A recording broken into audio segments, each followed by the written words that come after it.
થતું હોય તો પરિણામ આવશે. ભલે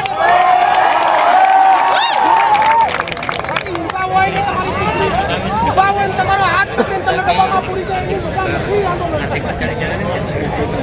શરૂ કરે. તંત્રનું એનું કામ છે, આપણે એની શરૂ કરે તો કદાચ છેલ્લેથી શરૂ કરે તો ये भी ये जगह આપણને લઈ જાય. એટલે મહેરબાની કરી અને તમારે સિટિંગ પોઝિશન રાખો અને તમે જે ઈચ્છો આ નિર્ણય જે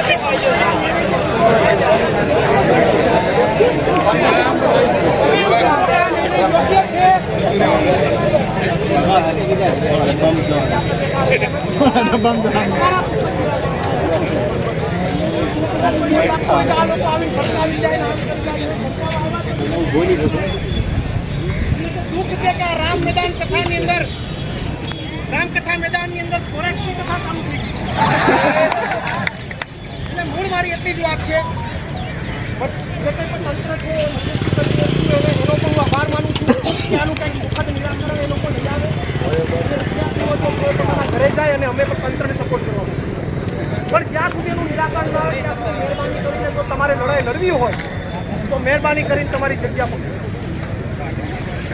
એટલી મારી વાત છે. બાકી તમે જગ્યા નહીં પકડો તો અમે તો તમને કદાચ એમને પકડી જાય, અમને ટીંગાટોળી કરીને લઈ જાય, અમને કંઈ વાંધો નહીં.